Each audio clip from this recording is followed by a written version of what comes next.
I'm from Los Angeles, California. I am about to be 33 years old. And I worked for the city of LA for the Department of Recreation and Parks for about 15 years before I left and moved to San Diego with my husband. We got married 3 years ago. He's so happy to be married. Now I'm a cheerleading coach here at a private school in San Diego. This is my dog Zuma. He's a puggle. He's 3 years old.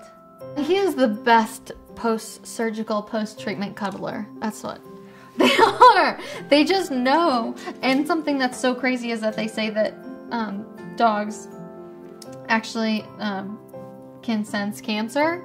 He used to paw my head all the time. All the time he used to paw my head. From the moment I came home, he has never pawed my head. Not even once. Since I came home from my very first surgery a year plus ago. He definitely knew that there was something on my head that like shouldn't be there. I got diagnosed about a year ago.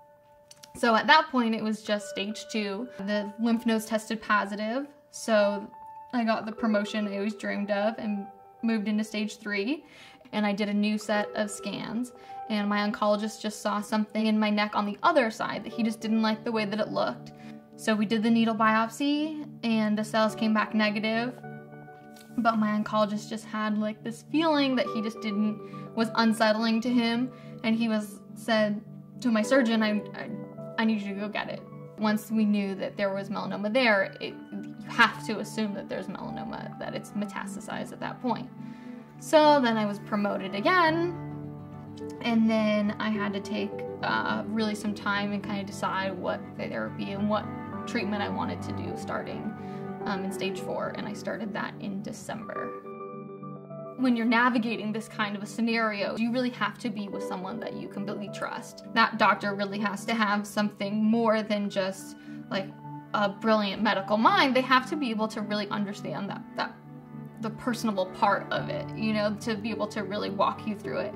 And I really felt that immediately with my doctor, and you know, I've had multiple times where I felt like that point has been driven home, and one of them was just where he was so adamant about going to get this thing. He really fought like and advocated on my behalf for that, and he ended up being right. And that's what you really need from your physician, is the experience that they have, that they bring to the equation, that they're able to really make a full picture for you, that they're like, this just doesn't look right. And he really fought for it at that moment. And you know, I'm lucky that even though I'm metastasized right now, that it's in really small instances, I'm so thankful that he had that instinct to go after it.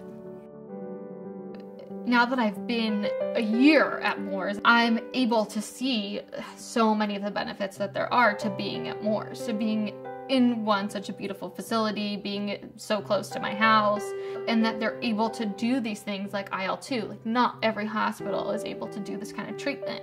They have an area of where you can find other community groups to be involved in, and other kinds of workshops that can help you navigate this world of cancer. I actually, during my second course of IL-2, had a therapy dog come visit me in the hospital, and that was so cool. And I got to pet this golden retriever, and he just like hung out and put his little head on my bed and hung out with me. And my husband was like, you need to be here on Thursday when she's not feeling good. She feels fine now. She's milking this. I mean, it's amazing just to hear about other people's experiences that have had melanoma. So and it's not even really that long ago. The drug that I was getting when I was in my trial is already approved for stage 4, but wasn't approved for stage 3. And that's just something that's only been available in the last 5 years. All these new things, I mean, there's gonna be a few more that are gonna probably hit the market within the next year and a half. And that's just amazing, because it's gonna change the way that we are able to live our lives. 2 high fives. Good boy. Take.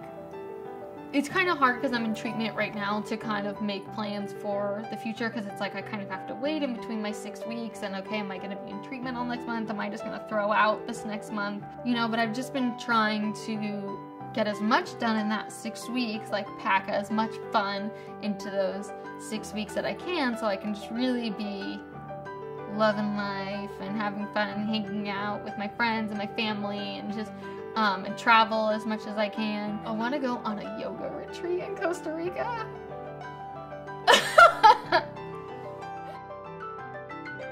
So I don't even know right now, but I know that if I go back to treatment for a month, then I'm going to Costa Rica in May.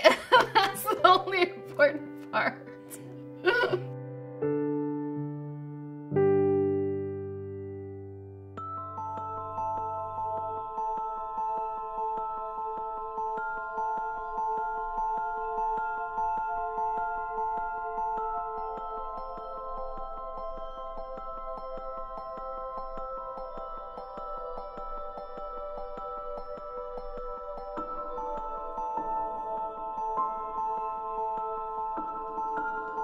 It all begins with a tiny spark.